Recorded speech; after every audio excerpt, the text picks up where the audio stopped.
こんにちは。ライブ 2D 塾と申します。ライブ 2D 塾とは、ライブ 2D 社のデザイナーチームが運営する公式のオンライン講座です。この動画は、初めての人でも1日でシンプルな VTuber モデルが作れる方法をご紹介します。5つの動きをつけるだけで、こんな風にキャラクターを動かせるので、ライブ 2D やってみたいけど難しそう、やってみたけど挫折しちゃった、という方におすすめの動画です。無料版を使って作れるモデルなので、ぜひチャレンジしてみてください。ライブ 2D は主にライブ 2D キュビズムエディターというソフトを使って作ります。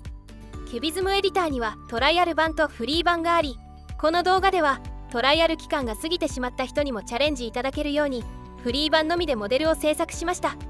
概要欄からキュビズムエディターをインストールしてライブ 2D が作れる状態にしましょう。はじめにこの動画で使用するデータについてご紹介します。概要欄から配布データをダウンロードし、 SD ホタルちゃん-import.psd を Photoshop またはクリップスタジオペイントで開きます。片目がない状態でキャラクターが表示されますが、目はライブ 2D に読み込んでから複製するので、このままで大丈夫です。今回作るモデルは主に瞬きと口を開く動きを丁寧に作るので、目と口以外のパーツはシンプルに分けられています。特に目のパーツは細かく分けることで瞬きの動きを作りやすいので、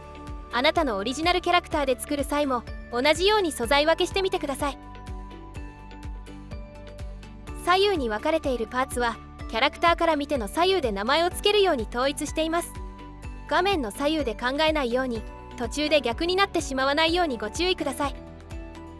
下絵フォルダには閉じた目と開いた口の見本が入っており、ライブ 2D 上で不透明度を下げることで下絵として使用できます。なかなか綺麗な形が作れないと感じた時は、見本を参考に作成しましょう。データの確認ができたらライブ 2D を起動しましょう。2つのアプリがインストールされていると思うので、ライブ 2D キュビズムエディターを起動してください。今回の動画ではこちらのアプリは使用しませんが、ライブ 2D を扱う際に必要になるものなので消さずに残しておきましょう。起動できたら配布データの SD ホタルちゃん-import.psd をキュビズムエディターにドラッグ&ドロップして読み込みます。キャラクターが表示されたら、画面上部のファイルメニューから保存をクリックし、ファイル名を SD ホタルちゃんに変更して保存しましょう。コントロール S でも保存ができるので、こまめに行うことをお勧めします。また、この動画で使用するモデルの完成データも配布しているので、見本として参考にしてみてください。それではメッシュ割りをしてモデリングできる状態にしましょう。メッシュ割りとは、動きをつける際に必要な頂点と線で構成された三角形の集合を作成することです。このメッシュ割りされた状態をアートメッシュと呼びます。メッシュ割りをすることで1枚のイラストを滑らかに動かすことができるという仕組みです。まずは自動で全体のメッシュを割ります。コントロール A で全てのアートメッシュを選択し、画面上部のメッシュの自動生成をクリック。プリセットから標準を選択してください。これで全てのアートメッシュがメッシュ割りされました。ただ、このままだと左目と口のアートメッシュはあまり綺麗に動かせないので、さらに細かくメッシュ割りしていきます。では、左目から細かくメッシュ割りするので、左上のパレットから左眉毛を選択し、編集しやすいように拡大表示しましょう。画面の拡大縮小はマウスホイールをスクロールするか、画面下部にあるスライダーから操作できます。画面の位置はスペースキーを押しながらドラッグすると移動できます。編集しやすいように拡大表示できたら、画面上部のメッシュの手動編集をクリックし、メッシュ編集モードに切り替えます。自動で割ったメッシュはコントロール A で全選択し、デリートで削除してください。次にツール詳細パレットからストロークによるメッシュ割りを選択します。するとポインターが鉛筆の形に変わり、形に沿うように線を引いて離すと細長いメッシュが自動生成されます。もう一度線を引き直したい場合はデリートで削除できます。ツール詳細パレットのメッシュ割り設定で形を調整しましょう。メッシュ幅はそのままで、繰り返しの間隔を10、メッシュ幅の頂点数を3に変更してください。緑色の丸を動かすと形に沿わせることができるので、メッシュの中央の点が眉の中心に来るように調整します。緑色の丸はクリックで追加できるので、なるべく綺麗な湾曲になるように調整してください。この時素材の全体をしっかり囲えるように意識しましょう。もし素材が囲えていないとこのように切れてしまいます。調整が終わったら編集中のストロークの確定をクリック、さらにその上のチェックマークをクリックしてメッシュ編集モードを終了します。これで眉毛の形に適したメッシュに割れました。次は左二重を先ほどと同じようにメッシュ割りします。左上のパレットから左二重を選択し、メッシュの手動編集をクリック。ツール詳細パレットから頂点の追加を選択して、コントロール A とデリートでメッシュを削除してください。もう一度ストロークによるメッシュ割りに切り替え、二重の形に沿うように線を引きます。全体をしっかり囲えるように調整し、メッシュ割り設定を画面の数値に変更してください。二重に関してもメッシュの中央の点が線画の部分に来るように調整します。これで二重のメッシュ割りは完了です。次は左上まつげ位置をメッシュ割りします。メッシュを削除してからツール詳細パレットのストロークによるメッシュ割りを選択します。なぞるように1本メッシュを生成した後、上まつげの形に沿うように調整してください。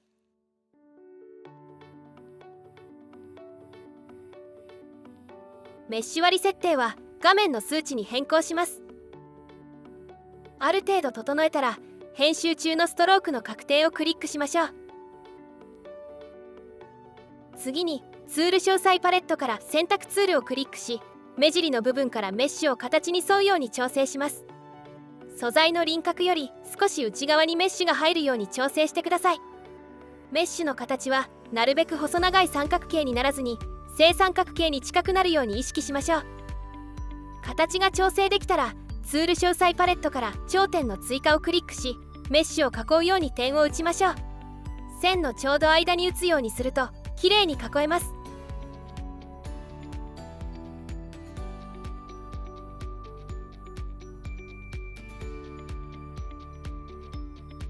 全体をしっかり囲えたらツール詳細パレットの自動接続をクリックして完了です。左下まつげにもストロークによるメッシュ割りを使用します。メッシュを生成した後、メッシュ割り設定を画面の数値に変更してください。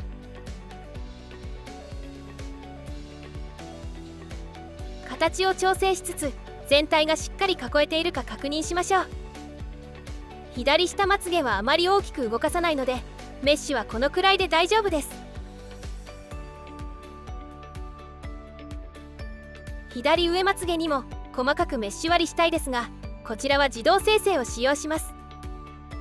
画面上部のメッシュの自動生成をクリックし、プリセットから変形度合い、台を選択すると先ほどより細かくメッシュ割りされました。自動で割ったメッシュは形がいびつになる場合もあるので、できるだけ正三角形に近い形に調整します。頂点を移動させたり追加しながらなるべく細長い三角形がないようにしましょう。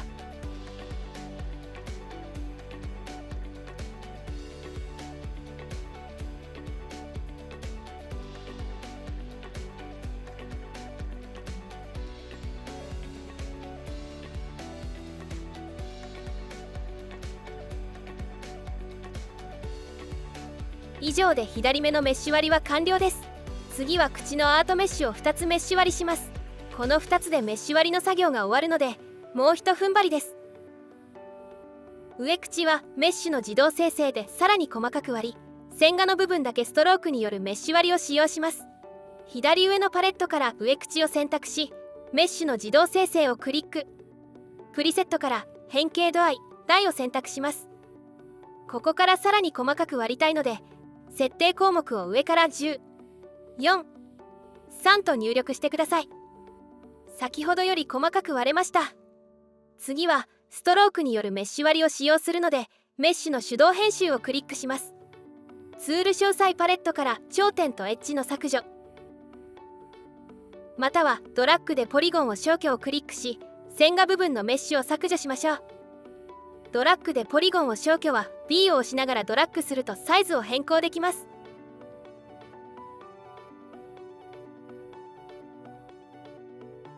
線画部分のメッシュを削除できたら残ったメッシュの形を調整します。メッシュの形はなるべく細長い三角形にならずに正三角形に近くなるように意識しましょう。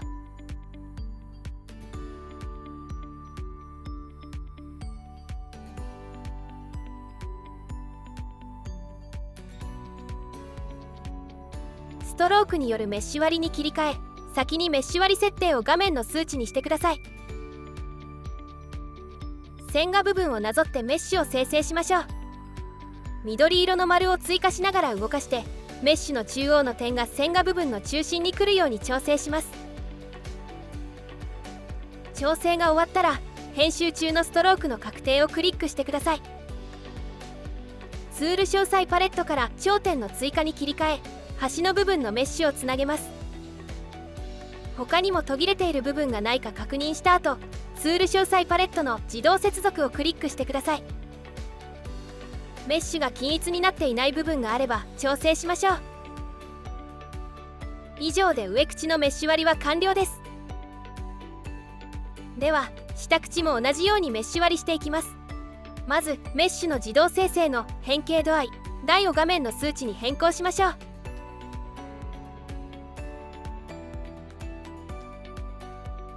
メッシュの手動編集をクリックし、線画部分のメッシュを削除します。線画部分のメッシュを削除できたら、残ったメッシュの形を調整します。メッシュの形はなるべく細長い三角形にならずに正三角形に近くなるように意識しましょう。ストロークによるメッシュ割りに切り替え、メッシュ割り設定を画面の数値に変更してください。線画部分をなぞってメッシュを生成しましょう。緑色の丸を追加しながら動かして、メッシュの中央の点が線画部分の中心に来るように調整します。調整が終わったら、編集中のストロークの確定をクリックしてください。頂点の追加に切り替え、端の部分のメッシュをつなげます。他にも途切れている部分がないか確認した後、ツール詳細パレットの自動接続をクリックしてください。メッシュが均一になっていない部分があれば調整しましょう。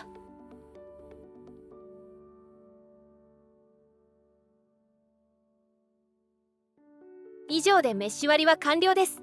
コントロール S でここまでの作業を保存しておきましょう。次はデフォーマを設置していきます。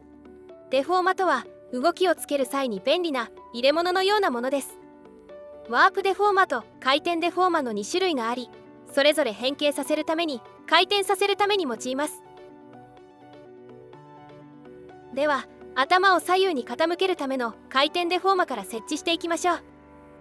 頭のオブジェクトを全て選択したいので、左上のパレットから髪飾りを選択した後、そのままスクロールしてシフトを押しながら顔をクリックし、アートメッシュを複数選択します。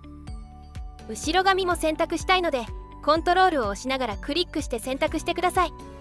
その状態で画面上部の回転デフォーマの作成をクリックします。挿入先のパーツをルートパーツにし、名前を頭の回転に変更しましょう。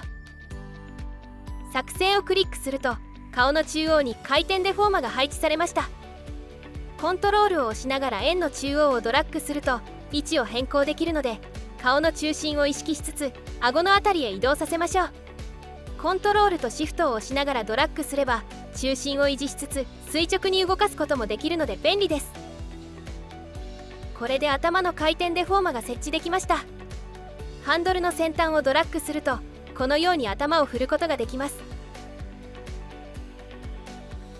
次は呼吸の動きをつけるためのワープデフォーマを設置します。左上のパレットから体を選択し、画面上部のワープデフォーマの作成をクリック。名前を呼吸に、ベジェの分割数という欄を 2×3 に変更してください。ワープデフォーマが設置されたら、緑色の十字がキャラクターの胸あたりに来るように移動させます。まずはコントロールを押しながら中央の赤い点をドラッグして胸に合わせます。次にワープデフォーマのサイズを体のアートメッシュが覆えるように大きくしましょう。サイズはコントロールとオルトを押しながら角をドラッグすると全体の大きさを変更できます。辺の長さはコントロールを押しながら辺の中央の赤い点をドラッグすると変更できます。中身のアートメッシュはサイズを変更する際に赤く表示されるので、これを囲えるように大きくすれば大丈夫です。次に左下のパレットから頭の回転を選択し、呼吸の中に入れます。中に入れることで呼吸のデフォーマを変形すると、頭の回転に入っているアートメッシュも一緒に動いてくれるようになります。最後は体を左右に傾けるためのワープデフォーマを設置します。呼吸のデフォーマを選択した状態で、画面上部のワープデフォーマの作成をクリック。名前を体の Z 曲面に変更しましょう。先ほどと同じようにワープデフォーマのサイズを少し大きくします。以上でデフォーマのセッティングは完了です。次はいよいよキャラクターに動きをつけていきます。ここから瞬きの動きを作っていきますが、その前にまず完成したパラメータと瞬きの動きをお見せします。パラメータとはキャラクターを動かす際に必要なものです。ライブ 2D ではアートメッシュを動かして表情や動きを作っていきますが、その変形させた形を記憶して制御する機能がパラメータです。両端にある丸をキーと呼び、ここに形状を記憶させます。キーを移動させることでこのように瞬きをすることができるという仕組みです。キーの間は自動で保管されるので、手書きアニメのように原画と原画の間の中割りを書く必要はなく、動かすことができます。ではパラメータを用いて実際に瞬きの動きを作っていきましょう。関係ないものを選んでしまわないよう、左上のパレットの南京錠をクリックしてロックをかけた後、左目のみロックを外してください。次に瞬きの動きをつける左目のオブジェクトを全て選択して、左目開閉のパラメータにキーを打ちます。左ハイライトと左黒目以外のアートメッシュを選択してください。左下のパラメータパレットから左目開閉を選び、パレット上部のキーの2点追加をクリックします。両端に緑のキーが表示されていれば OK です。キーを赤く囲っている状態が現在選択されているキーを表しています。左端のキーで閉じた目の形を作成するので、左端を選択しておきましょう。キーは右クリックすると吸着するように選択できます。パラメータの右横にある数値が 0.0 になっていれば OK です。まずは左上のパレットから左眉毛を選択してください。モデルにもよりますが、今回は瞬きと同時に眉毛を少し下げるような動きをつけます。中央の赤い点にカーソルを合わせてシフトを押しながら垂直に下へ移動しましょう。キーを動かしてみて眉毛が上下していれば OK です。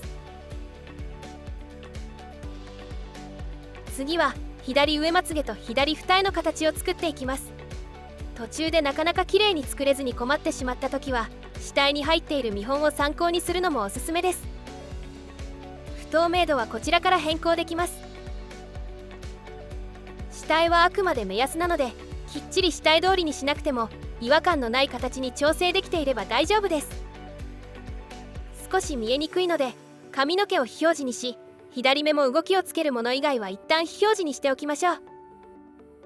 左上まつげと左二重を選択して、そのままシフトを押しながら垂直に下へ移動します。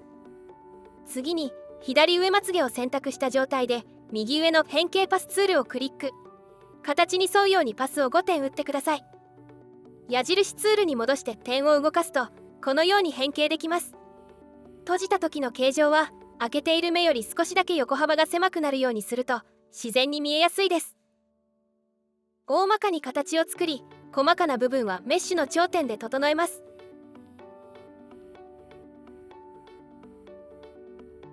画面上部の変形ブラシツールを使うとブラシで描くように調整できるのでおすすめです。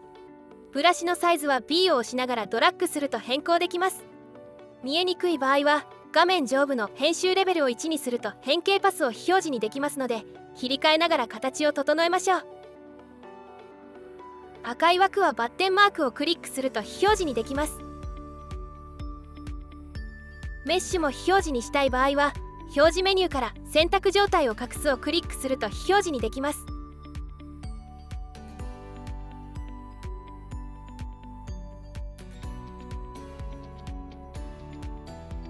戻したいときは右下をクリックしましょう。おかしな形になってしまって最初から作り直したい場合は、キーを 1.0 にした後、パラメータパレットの全てのキーを削除をクリックすると変形させる前に戻れます。その後キーの2点追加をもう一度クリックしてキーを 0.0 に戻すことを忘れずに。主体や完成データと比較しつつ形を整えられたら完了です。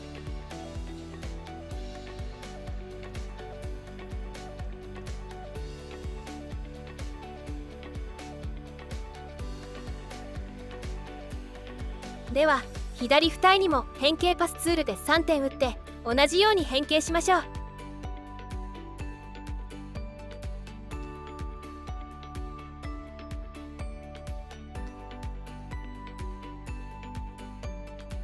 次に左上まつげ2の形を作っていきます。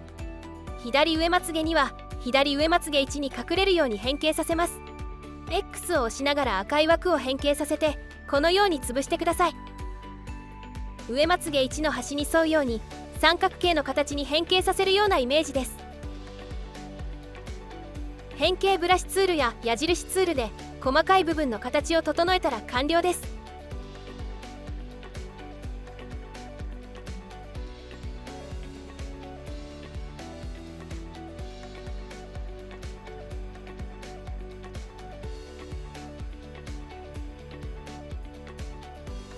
次に左まつげ1と左まつげ2の形を作っていきます。左まつげ1を選択して赤い枠のこの部分を下へドラッグしてひっくり返します。閉じた目に沿わせるように移動させたら完了です。左まつげ2も閉じた目に沿わせるように移動しキーを移動させて動きを確認しながら形を整えます。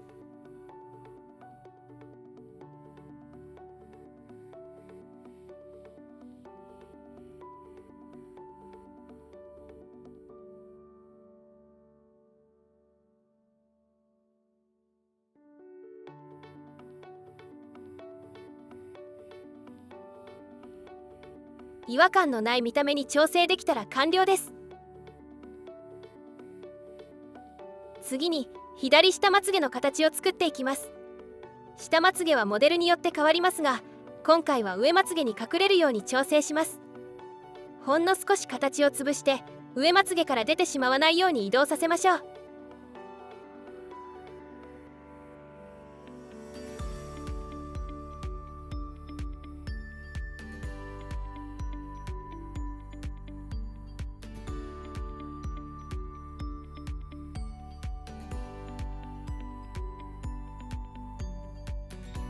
最後に白目の形を作っていきます。パラメータの値を一度 1.0 に戻して左目が開いている状態にしてください。次に左上のパレットから左ハイライト、左黒目、左白目を表示します。このままではハイライトと黒目が白目からはみ出てしまうのでクリッピングマスクを設定します。左黒目を選択してインスペクタパレットのクリッピング欄にあるこのアイコンをクリックします。するとアートメッシュの一覧が表示されるので左白目にチェックを入れましょう。これで白目からはみ出さなくなりました。左ハイライトにも同じように設定してください。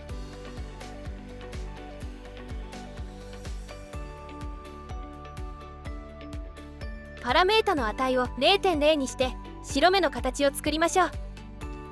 左白目を選択して赤い枠をこのくらい平らになるまで潰します。中央の赤い点にカーソルを合わせてシフトを押しながら垂直にこの辺りへ移動しましょう。変形パスを3点打ち閉じ目に隠れるように変形しましょう。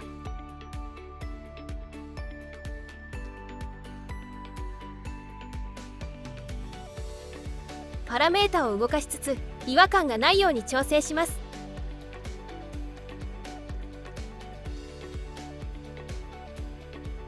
以上で瞬きの動きは完成です。コントロール S でここまでの作業を保存しておきましょう。パラメータは少し癖があるので慣れるまで予期せぬミスが起きやすいです。ここからはよくあるミスとその解決方法を瞬きの動きを例に紹介します。例えば左目の瞬きの動きを間違えて右目のパラメータにつけてしまった場合、まず右目のパラメータに動きをつけているアートメッシュを全て選択します。キーをクリックして表示されたメニューから変更をクリックしてください。このダイアログから別のパラメータに変更することができます。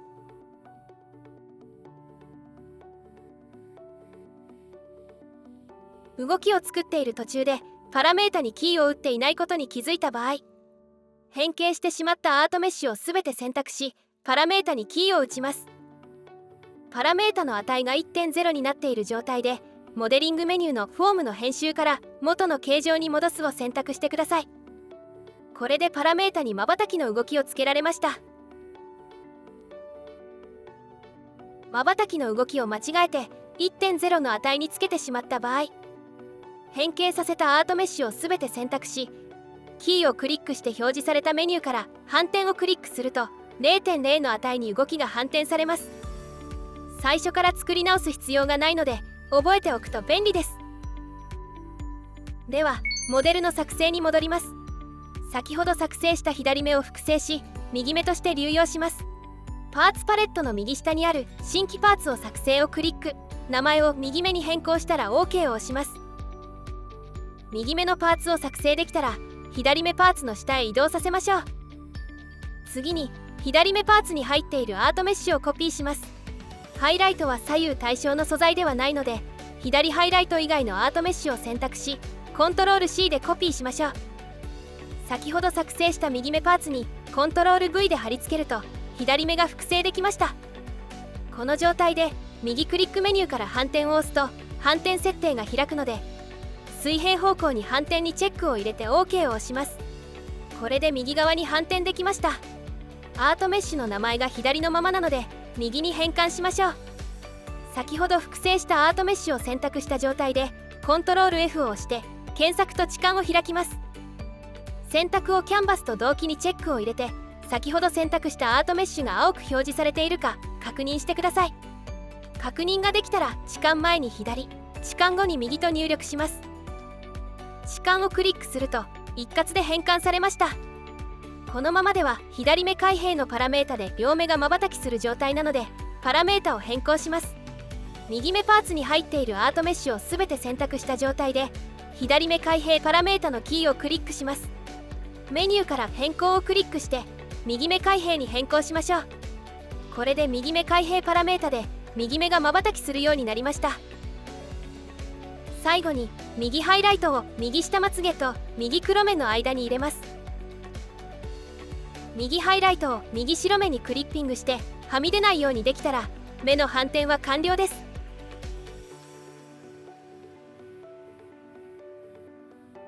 2つのパラメータを使って瞳が上下左右に動くようにします。パーツパレットから4つのアートメッシュを選択し、目玉 X パラメータにキーを3点追加します。まずは右に瞳が向く動きをつけるので、パラメータの値を -1.0 にしてください。中央の赤い点にカーソルを合わせてシフトを押したまま右側へ水平にドラッグします。微調整したい場合はキーボードの方向キーでも動かせます。違和感のない範囲まで動かせたら OK です。左に向く動きは反転で作るので、目玉 X パラメータを選択した状態でこちらのメニューから動きの反転をクリックします。水平方向に反転にチェックを入れて OK を押すと左に向く動きが自動で作れました。目玉 Y パラメータにも同じ方法で上下に瞳が向く動きを作りましょう。上下の場合は -1.0 で下、1.0 で上を向くように作ります。動きを反転するときは垂直方向に反転にチェックを入れましょう。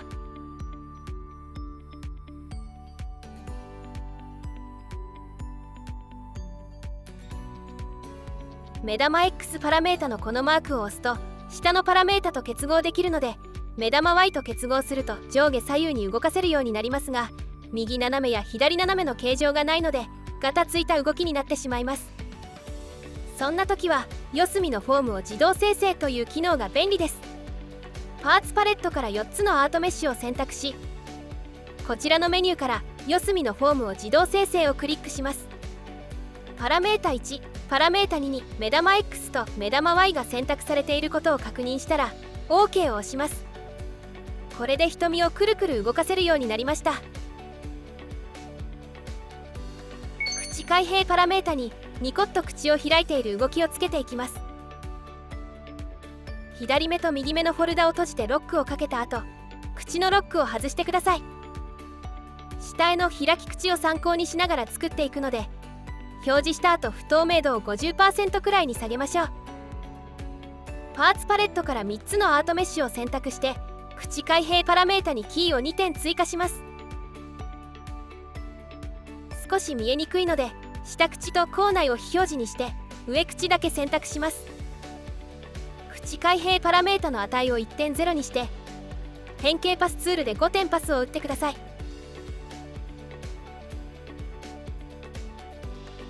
矢印ツールに戻してシフトを押しながらこの辺りまで移動させましょう。変形パスもシフトを押しながらまっすぐに移動できます。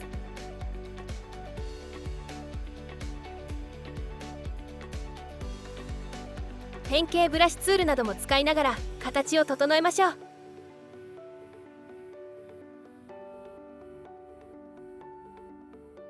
編集レベルを1にしたり、選択状態を隠しながら調整すると形を整えやすいです。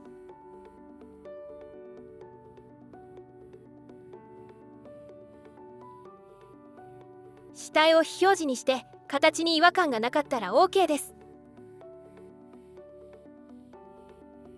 下口にも同じように変形パスツールで5点打ちます。上口とのつなぎ目が途切れてしまわないように調整しましょう。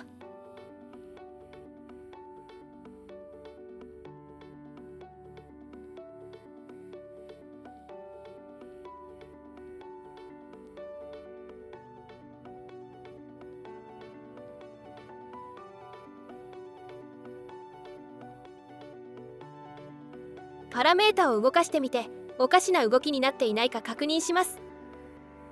画面上部のグリッドの表示をクリックすると、どの部分がどのくらい動いているのか分かりやすくなるので、綺麗な形に整えやすいです。また、画面下部のこのアイコンをクリックするとキャンバスが反転するので、合わせて使ってみてください。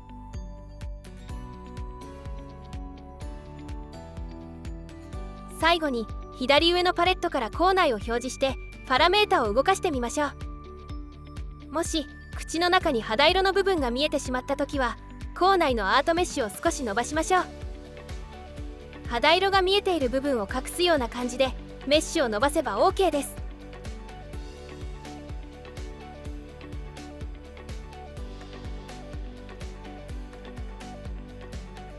角度 Z のパラメータに顔と体が斜めに傾く動きをつけていきます。頭の回転デフォーマを選択して角度 Z パラメータにキーを3点追加します。パラメータの値を -30.0 にした後、インスペクタパレットの角度の欄に -5 と入力してください。首をかしげたような状態になるので、この動きを反対側のキーに反転します。こちらのメニューから動きの反転をクリックして水平方向に反転を押したら完了です。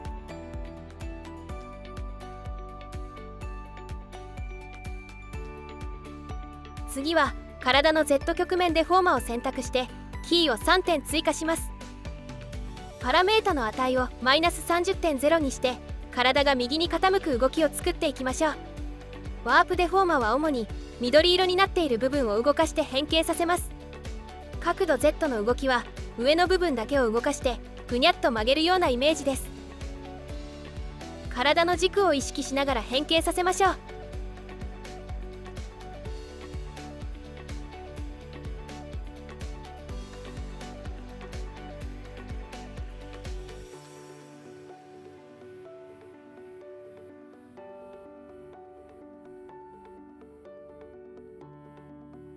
右に傾く動きが作れたら反対側のキーに動きを反転します。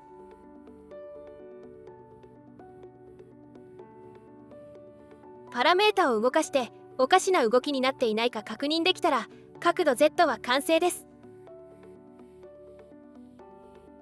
最後に呼吸をする動きをつけましょう。呼吸デフォーマを選択して呼吸パラメータにキーを2点追加してください。パラメータの値を 1.0 にした後、ちょうど胸のあたりに配置したこの部分を少し動かします。全体的に上下するというよりは、胸の部分に空気が入るようなイメージで変形しましょう。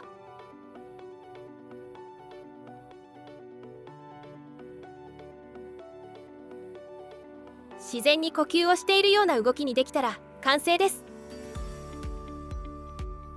次はテクスチャートラスを作成します。今回は詳しい説明を省きますが、テクスチャートラスとはキャラクターなどを構成する部品を平面上に並べた画像のことを指します。 VTuber としてトラッキングソフトなどで動かすためにテクスチャートラスの作成が必要と認識いただければ大丈夫です。原画と下絵以外のアートメッシュが全て表示された状態で、画面上部のテクスチャートラス編集をクリックします。名前はそのままで、幅と高さをそれぞれ2048ピクセルに変更してください。初期配置が表示状態のモデル用画像になっていることを確認できたら OK を押します。するとテクスチャートラス編集というダイアログが開きます。左側に表示されているものがテクスチャートラスです。モデル用画像リストにこの3つだけ表示されていることを確認できたら OK を押してください。もし他のアートメッシュがモデル用画像リストに表示されていたら、一度キャンセルでダイアログを閉じ、パーツパレットから非表示になっているアートメッシュを表示しましょう。この状態でもう一度テクスチャートラスを作成すれば配置されます。お疲れ様です。ついにモデルが完成しました。コントロール S でここまでの作業を保存しておきましょう。画面右下にあるこのマークをクリックすると、パラメータにつけた動きをランダムで再生してくれます。簡単にモデルの動きを確認できるのでおすすめの機能です。確認ができたら動きを停止させてから、こちらのメニューのデフォルト設定値に戻すをクリックして元の状態に戻しておきます。では早速にじまライブでモデルを動かしてみましょう。にじまライブとはライブ 2D 社が運営しているフェイストラッキングアプリです。にじまというライブ 2D 社公式マーケットサイトに無料登録いただくだけでにじまライブを無料で使用できます。にじまライブは iPhone でもご利用いただけますが、今回は Windows 版での使い方をご案内します。概要欄からダウンロードして使用できる状態にしましょう。ではモデルを動かす際に必要な組み込み用ファイルを用意します。ファイルメニューの組み込み用ファイル書き出しから MOC3 ファイル書き出しをクリックしてください。書き出し設定というダイアログが表示されるので、そのまま OK を押します。保存先を聞かれるので任意の場所に保存しましょう。わかりやすいように SD- ホタルというフォルダを作って、その中に SD- ホタルというファイル名で保存してください。ファイル名は日本語ではなく英数字にしましょう。これで組み込み用ファイルの書き出しができたので、次はにじまライブを起動します。にじまライブを起動するとこのような画面が表示されると思います。では先ほど書き出した組み込み用ファイルを追加しましょう。このアイコンをクリックするとモデル一覧が開くので、プラスボタンをクリックして SD- ホタルのフォルダから SD- ホタルモデル 3.json というファイルを開きます。これでモデルが追加されました。モデルを選択して変更をクリックすると画面に表示されます。マウスホイールでモデルの拡大縮小、ドラッグで移動できるので見やすいように配置してみてください。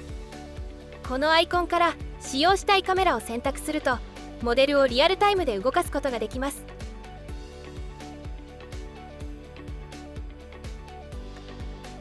もし正面を向いているのにモデルが傾いてしまう場合は、正面を向いた状態でカメラリセットをクリックすると追従してくれるようになります。瞬きが左右で違うタイミングになってしまう場合は、このアイコンからその他設定を開き、左右の目パチと眉を揃えるにチェックを入れましょう。